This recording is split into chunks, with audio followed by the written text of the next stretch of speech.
Right now, it is time for This Week in the Lakeville Journal, and we have two participants in the middle studio. We have Cynthia and Ann. Good morning. Oye. Good morning. Good morning, Ann. Ann's going to say hi.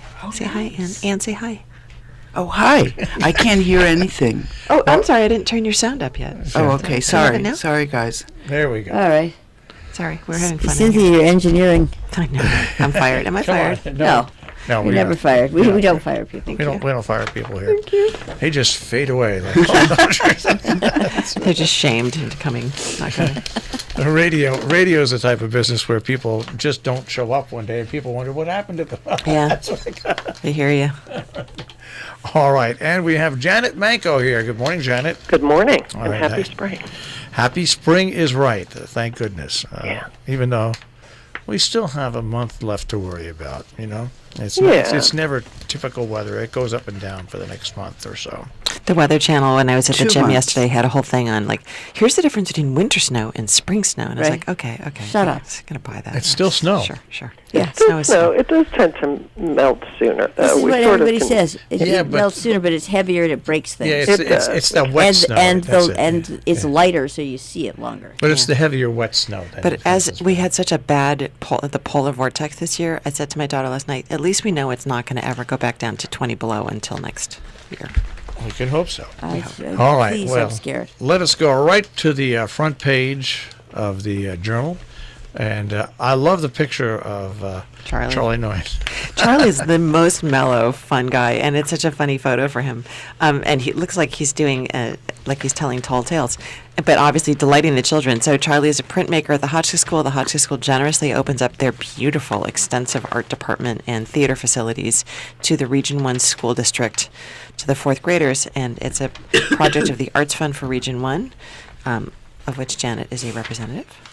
And we have some beautiful photos inside of it. But that was such a funny photo of Charlie. The Arts Day is just an amazing day, and Hotchkiss has to be given credit. They just opened up the campus, and everything at Hotchkiss is gorgeous, even the bathrooms. I mean, Nice everything and is clean. well planned. Super well clean, too. Yeah, it's You know, people complain a lot about Hotchkiss because all the schools are nonprofit, but Hotchkiss, I would say, of all the schools, is the most generous about letting people on campus. Bingo. I mean, gosh, it's a very open campus and lots of things going on there. All right. Well, with that being said, Patrick Sullivan, why we build walls and how we use them.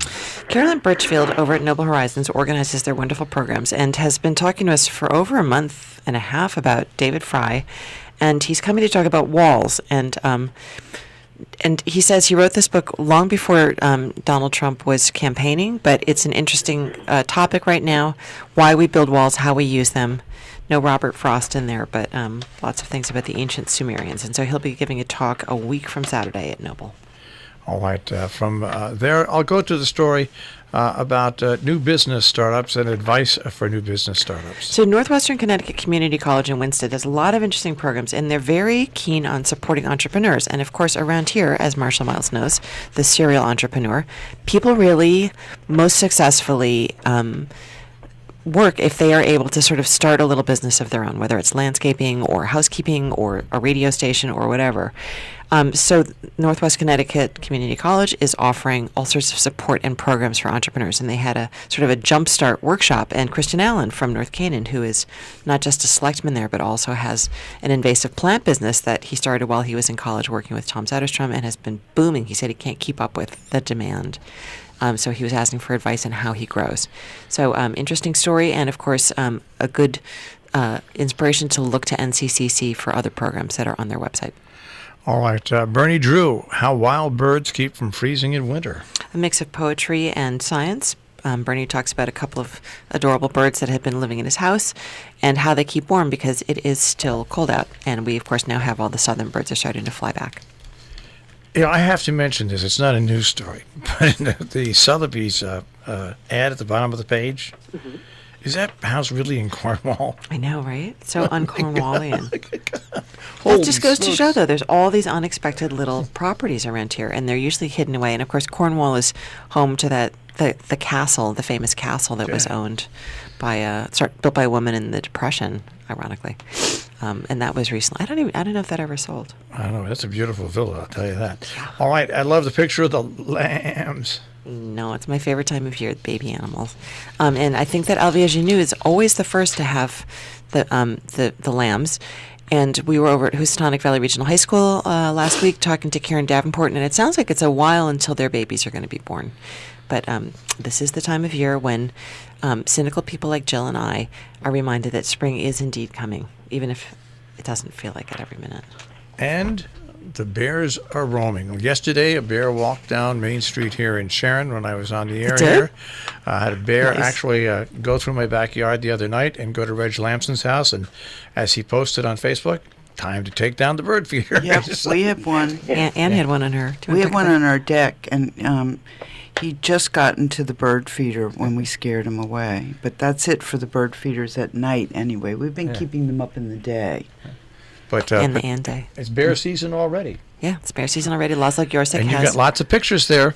Yes, Laszlo Gyorsic has his bear in West Cornwall. And as Anne pointed out, the bear on her porch seemed like it was a little stumbly, like it had just woken up from a deep sleep. So you might want to steer extra clear of your big black bears. But there's a talk coming up at the Scoville Library. At the Scoville Library on March 30th, How to Live with Big Bears. And Paul Rigo really is the dean of the bear experts, or what they call the fur bear biologists around here. So he will have very interesting information. How to live with large black bears. Yeah. Keep your distance. Yeah, that's going to be a very popular talk. So if you're going to that talk, get there early. Short talk. Keep your distance. Okay, questions, please. Right. Okay. Yeah. No, he'll have some good tips.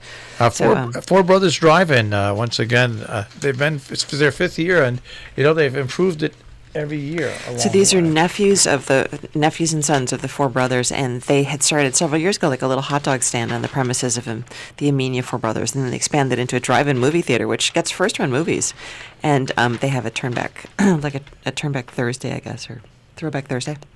But so they're expanding the food menu and adding sort of more fresh items, so you can get fruit salads and yogurts and stuff. And, of course, they make their own yogurt with the goats from the farm.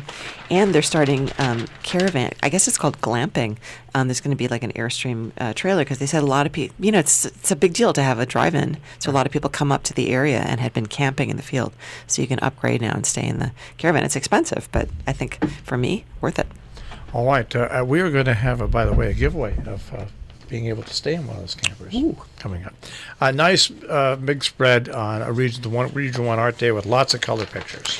Patrick Sullivan and Cordelia Schiller went and took really great photos. And, a very dedicated bunch of artists from the region. And, I would say there have been adaptations to the menu, but you got to really admire all these volunteer artists who come in for the day, including some Hotchkiss faculty, and work with these kids on all different kind of fun specialties and really know how to do it at this point. But just, you can tell by looking at the kids, they're super engaged with what they're doing. Yeah, this is the 24th year for this. These artists do get paid a small stipend to do it, but boy, it's just so much fun from all sides. And it's the 4th grade kids every year, and so many students in Region 1 have this as part of their memory of that school year, and just, remember it fondly and experience it in the moment. And these photos really capture that. All right, from Cupcake Wars to Rip Van Winkle on the next page in color. Rip Van Winkle, a musical written by Michael Berkeley, who's done so much for the Houstonic Musical Theater Society program here, and had, of course, been with Tri-Arts for many, many years. And just phenomenal photos from Tom Brown. And I think we'll be posting some of these on our Facebook page as well.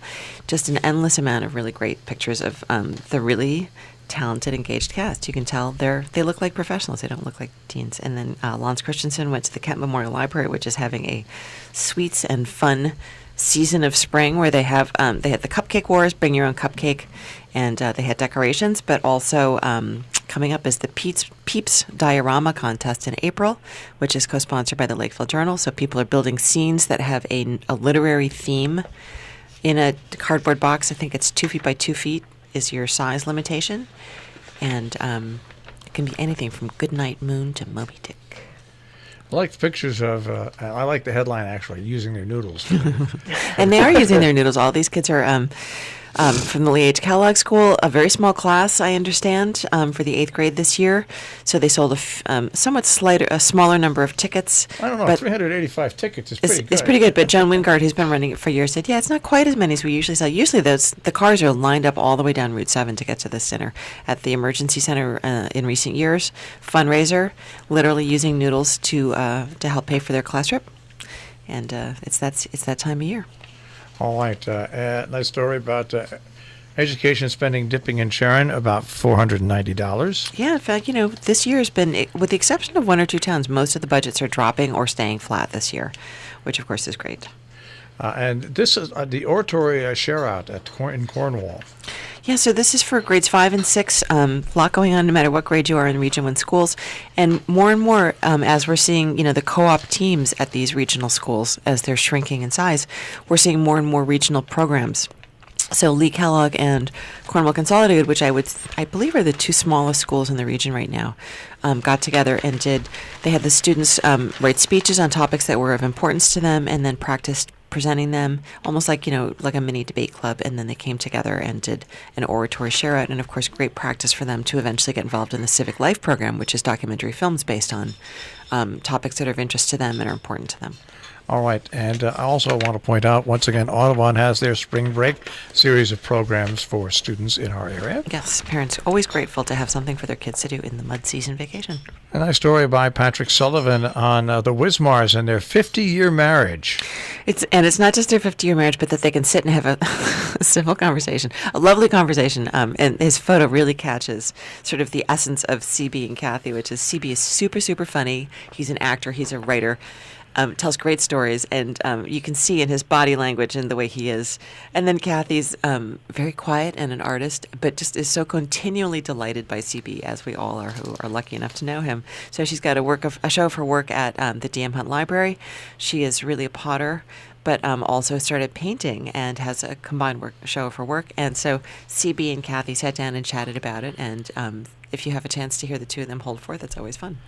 All right, a story on the Cornwall Consolidated dealing with their shrinking enrollment. Yes, so last year, of course, graduating class of 2 at Cornwall Consolidated. When I first moved to the region, Cornwall had such good scores in the statewide tests that people were sort of migrating over there, and they had to expand the school. Recently, and now the student population is shrinking again. So, trying to figure out that, because of course there are state mandates, they still have to spend the same amount of money to get those programs going. All right. More maple syrup stories. This is it. This is Audubon's Maple Fest, which is a big deal this year. And this year Cordelia Schiller went. And we've got Wendy Miller, who's been so great and been there so long, working with student education programs, and also Sunny Kellner. Lovely, the best. Sunny showing how the sap is collected, and Wendy showing what happens to it that turns it into that luscious brown liquid that we all love. And the Sharon Board of Selectmen finally picked out where to put the air quality monitoring up by the water. Yep. And an expenditure of $4,000 to $5,000 for a piece of equipment, which years ago, the monitoring station at Mohawk Mountain is in the range of $250,000. Yeah, of course, and that's a much bigger sort of state-owned one, and this is a smaller one. But what they're looking for is to set a baseline on what the air quality is, so that when the Cricket Valley Energy Center opens, they can kind of see. And also, you take a bunch of $4,000 or $5,000 monitors, you put it in Sharon, you put it in Kent, you put it in Cornwall, you put it in hopefully Lakeville, all these towns, and then all those readings go to let you know exactly how the air quality is. Because one of the issues is, because it's so hilly around here, the same reason that it's hard to get cell services.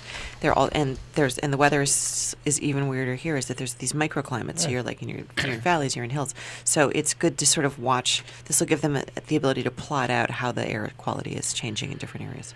And we had a report on this, the FFA Farm and Toy Show over at the Pine Plains Sisseton Mountain Junior Senior High School. So cute. It's amazing. Dave Teeter and I used to MC the pedal tractor pull over there and broadcast live from there. Just the students get involved, the kids and families, and people come to exhibit their toys and stuff and their tractors from New Jersey and Pennsylvania. It really is a popular show. Whoever came up with this idea is a genius, because it makes so much sense, and it's such a perfect draw for people in this area on a cold spring day. All right. Lucky Luke turns 16. So Macy Levin, who's so funny. So I often go to the movies with people at the movie house, and they have that very funny little short film, the fundraiser for the elevator, and they've got Macy and Dick Boyle climbing up the stairs and going, "Oh, we need to have an elevator here." And people often turn to me and say, "Who's that guy?" And I'll say, "That's Macy Levin." Yeah. Like, how do people not know Macy Levin? He's everywhere, but he's so funny. And his wife, Gloria Miller, also incredibly funny, and just the loveliest people. And so they had been living in Long Island, and they had rescued a dog that they named Luke. Badly injured, and Lucas just turned 16, and so they had a celebration party at the Vets in Millerton. All right. Nice story about the Harlem Valley Rail Trail ride. That's right. Fan favorite, local adored person, Bob Bagamolny, and his girlfriend, Beth Katz, who are running many rides across the East Coast in Bob's retirement, and consistently run the Harlem Valley Rail Ride. Are super professional, beautifully done, really well mapped out, and just a cornucopia of events that are going to be happening at Eddie Collins Field. And read the article to find out what's going on. You know, a game that I never knew about until it was pounded through my head by Tina at the Sharon Town Hall, Bunko. Everybody thinks that's such a funny name, Bunko. We had Bunko last weekend at the Canaan VFW, Yeah. and that's coming up again in Sharon on April 5th. Growing in popularity, and people in my office always say, is Elliot Ness going to be there as the MC?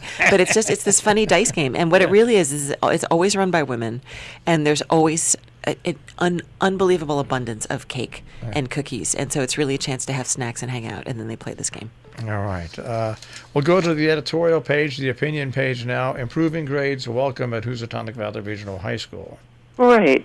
We reported on this last week, numbers that were revealed by Principal Ian Strever over at the high school at Housatonic Valley Regional High School in Falls Village, and it does look as if there are fewer of the NYP grades, not yet proficient, in the current school year, and that is something to be grateful for. So we talk about that a bit, and we certainly welcome opinions on this. We welcome people to write letters about it who are in the middle of experiencing the programs at the high school, and we'd love to get your opinions.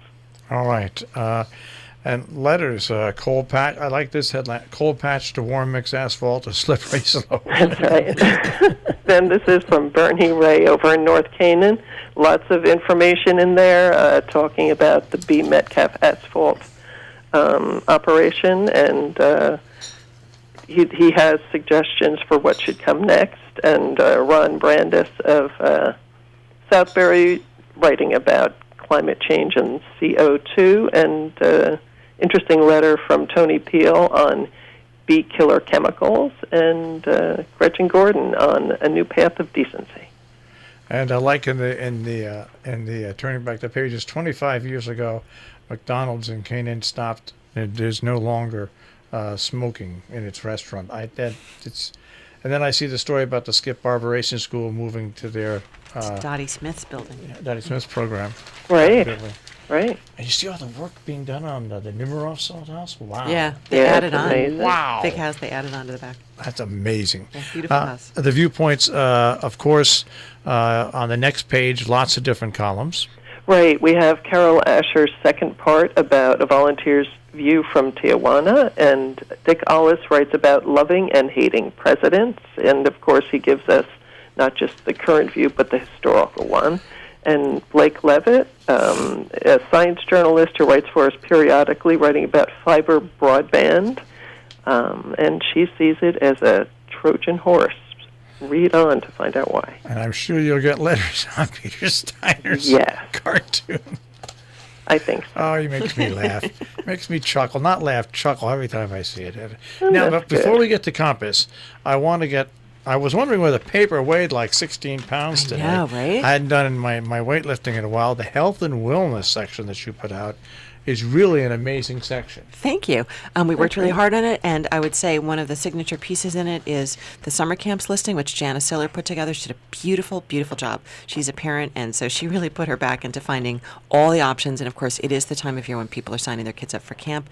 We have listings of area hospitals, we have listings of fitness centers, but we've got a ton of articles all about sort of finding peace and happiness and health through various methods. A lot of it's very spiritual, a lot of it is about it's the moment when there's a lot of vaping and questions about cannabis. So we try to answer all those questions in there, and a very special article about a woman who has a mobile veterinary center, but also is available to do compassionate end of life for pets. So do pick it up. Do weightlift before you pick it up. It's great. Use it for weightlifting. It's something that you can hold on to and keep at your house. We hope you will. That's the great thing about it. And it's Thank you. and here we go. Listen.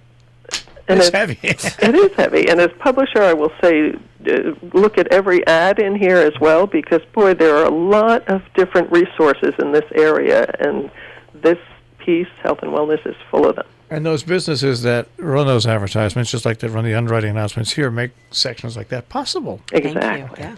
Now, we're going to go on to Compass. Before we go on to Compass, though, I have the thing that catches my eye, and boy, is there a difference in 20 years.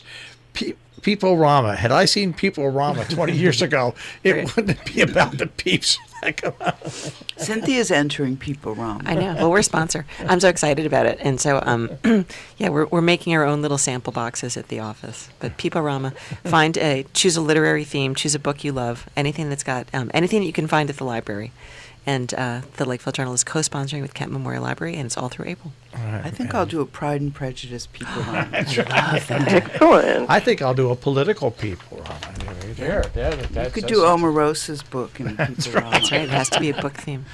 All right. So now on to the rest there here. Yes, we have Karen Bussolini is a gardener and an artist, a writer, conservationist, and a garden coach. And she is giving 2 talks this month, one at the Kent Library on March 30th, and then she's doing a pollinator workshop on March 27th in Washington, Connecticut. And you can go to her website, www.karenbussolini.com. And if you read the piece, you'll figure out how to spell that. And she is a holistic gardener. She doesn't see gardening as something in itself. She feels that every backyard counts, every little plot of dirt counts, and it all interconnects with the larger gardens of the garden of the world, really, the environment. So I think she's interesting, and there's a nice profile of her in this week's Compass by Philippa Feigen-Malkin. And you should read it. Then we also have a book review by Alexander Wilburn of a book called You Know You Want This by Kristen Rupinian. Kristen Rupinian is a young writer who had I think the third most widely read story in the New Yorker last year called Cat People, which was kind of based on the Me Too movement. So she was a big deal. She got this big, an advance to publish her book of short stories. And as you'll see, sometimes these young writers aren't quite ready for it. They do one good thing, and then the rest of it doesn't really measure up, and that's what Alexander thinks. And we have a big calendar this week. And one of the things that I featured in the calendar is that there's a really wonderful concert on Saturday, March 23rd in Great Barrington at the Mehewi Performing Arts Center. It's the Ukrainian-born pianist Inna Falkis and the cellist Yehuda Hanani. And they're going to present a Russian music concert with cello, piano by Rachmaninoff, Prokofiev, and it's all part of the Close Encounters with Music program. It'll be fantastic. They do wonderful things, and I was happy to be able to feature them this week. We also have Showtown, which is a new group that is going to start presenting plays in the Salisbury, Lakeville, Cornwall, Sharon area. And their first production is at the Salisbury School Theater, the Seifert Theater, but they're presenting a play which was down in New Milford, and we reviewed it a few weeks ago. It got a great review. It's a play called Race by David Mamet, and it is a story of a client who's a law firm is considering taking on as a client, but they find out that he's actually being accused of rape by a young black woman. So the whole play is about the dynamics of that. And that's all I've got, Marshall. All right, not only do they have plays, but coming up April 27th, they're going to be featuring music at the White Hart. Oh, great. Yeah. And speaking of music, don't forget March 23rd, the Harlem Line. That is right. Right. Benefit yes. the Jane Lloyd The Fund. Jane That That's is always a coming up. super good party. Great dance band.